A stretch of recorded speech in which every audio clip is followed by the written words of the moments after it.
I've been talking a lot about the event sales process for this application, but I want to go into the food sales, show you how easy it is for a chef or an organizer to create an item on their menu list, and then I'm going to have a user purchase that item. So we're going to test that. And then I'm going to show you how the communication between the two, the seller and the purchaser, works for notification that the food is ready. But that'll make more sense in a second.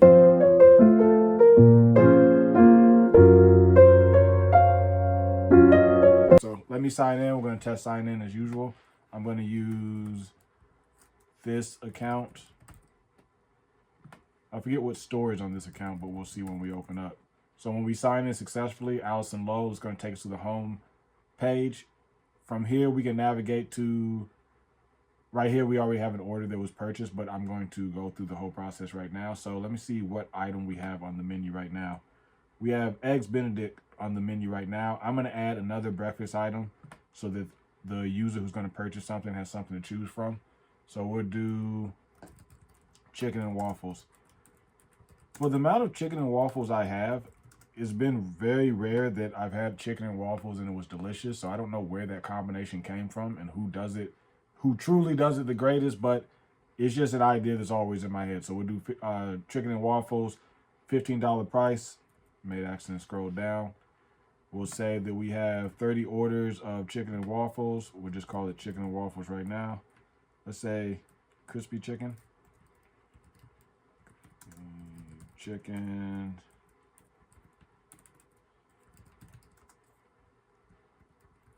Buttermilk waffle? Is that a thing? Yeah, we'll just say buttermilk waffle. Don't worry about it. I don't have any. Let me connect my hard drive here so I can get some kind of image to add to this. Right now, I don't have the application showing the image for the food item, so it's just the title and the information behind it. I had hesitated to allow a user to be able to do that because I wanted some displaying presentation to be unified when someone uploads their image, so I didn't want one to be like really good looking and somebody else's account to have something not so good looking. But I do have the process available that you can add an image to it, and I'm going to allow the user to be able to show the image for their food item later because, you know, that's very important for someone to decide what they want to get. But for now, we'll just show you how to add the image, but it won't display. But let me open this up real quick. You can drag and drop into there, or you can click and open up the file explorer. I'm trying to remember where I have images and stuff. Give me a second real quick. I'm trying to remember where I have the images. Oh, I guess it's not this way.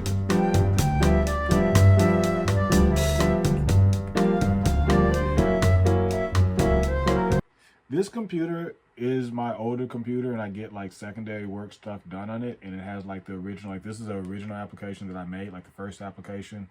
The first version of this application was made on this computer, but because it has so little space left, it runs not as good as my newer computer, and so it's not showing me the images that I even have in there. I kind of remember the titles of some of these, but we're just going to pick one right now. So we just picked the image for the food item, the chicken and waffle that we're going to upload, and then we'll say add new item, and then we'll see if that was successful. Okay, so now we have Eggs Benedict and we have chicken and waffles, but this is from the seller's management page that we're on right here. So if we go back to the home page where we went to manage, and this is where it's going to show all your menu items, and it's going to allow you to be able to edit them or to delete them or whatever you want to do. You can change the pricing, you can change the title. We're not going to do any of that right now. So now that we have that on our, let's go ahead to the store list and just go check it and make sure that it's displaying for someone to purchase. Here's the menu item for Basket Theory, which was the account that we just added the food item to. So there's Eggs Benedict right here. There's chicken and waffles right here. But this is the seller's account, so I'm going to sign into another account so we can purchase that and test that. Let me use this account, might have the juice.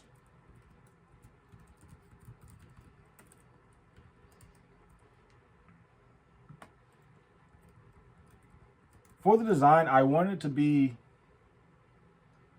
pretty easy for someone to set up sales and to add items and stuff to their menu items and to manage them, because the type of seller that I'm thinking that will use this application, but someone who's a pop out or someone who's just starting out, I wanted it to be easier for them to create that process. So we're signed into another account right now. We're going to try to purchase that new item that we just added to the Basket Theory store. Right here, we're on their store's page, so we see the 2 items that they have on their menu.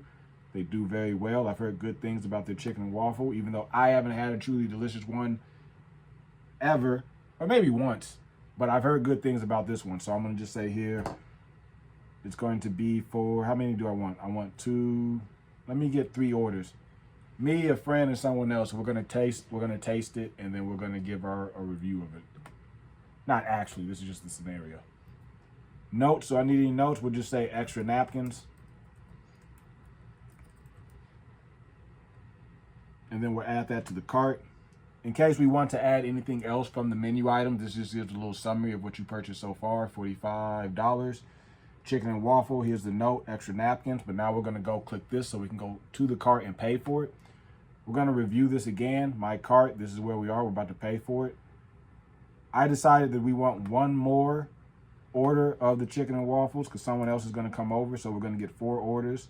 Extra napkins, we'll keep that the same. So we made that adjustment. The price has been adjusted.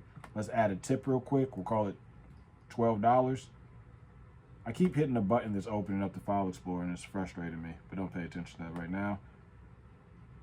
Oh, we didn't add the actual $12 tip yet. So we'll do that, add tip. There we go. Are you sure? I add that alert for a user just to make sure they're sure. Let's make up a name. I was watching interviews from this guy earlier. How do you spell it? Is it N? There we go. Okay, Keenan Ivy Waynes is purchasing 4 orders of chicken and waffles. So we're gonna go over here. Where we at on time? I just had to check my recorder to make sure that I don't run out of time. We're gonna pay for it, test that, make sure that's working. Give it some time. It says payment succeeded, so it should take us back to the home page. Here we are back on the home page. So you're the purchaser. This is one of the items that we purchased. I was doing testing earlier, but we're going to scroll down and see right here, timestamp. We purchased this today, the 7th of June, 10:19 a.m. Was it 10:19 a.m.? Oh, 8:10. It was purchased at in 19 seconds. My fault. But here we go. We're paying attention to the status pending right now. If we click right here, we'll open up and see what we actually purchased. We purchased 4 orders of the chicken and waffles from Basket Theory, the store. The card holder's name that we used to purchase it is right here. And this is the item ID if you have any issues with it or you need to communicate with the kitchen. That's what you would use to identify your order.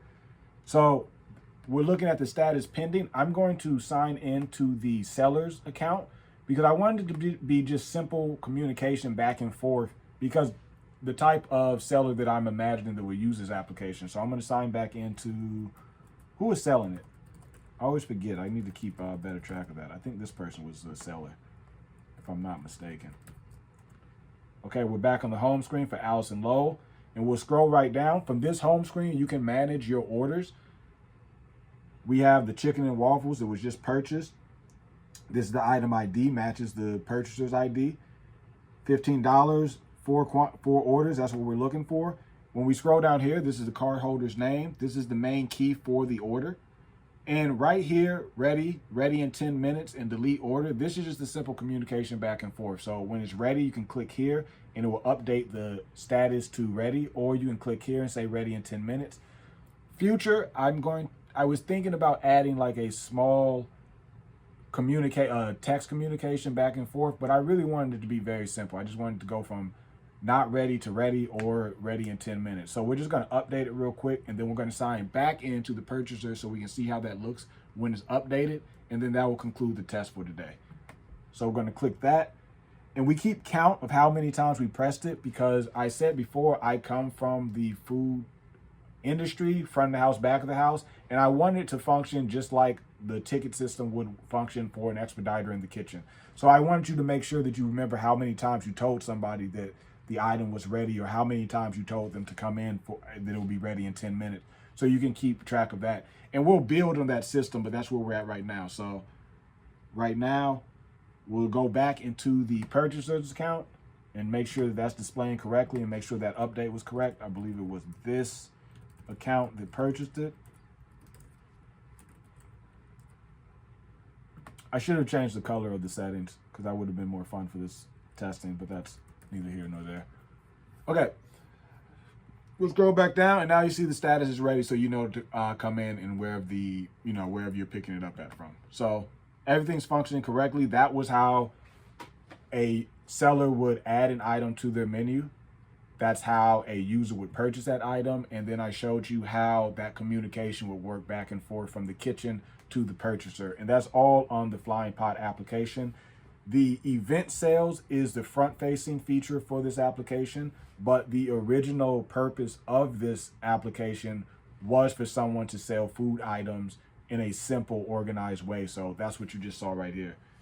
Moving forward, we are about to the level where we push this to production. I want to make a couple more adjustments, mostly cosmetic, because I'm always trying to get the design right, because I'm really not a fan of CSS. I'm really not a fan of the process of design. I don't know why. It's easier for me to do front end and back end than it is for me to do CSS sometimes, floats or whatever.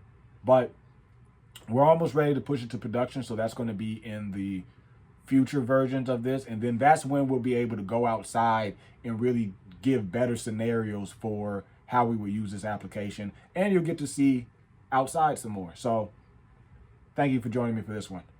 Peace.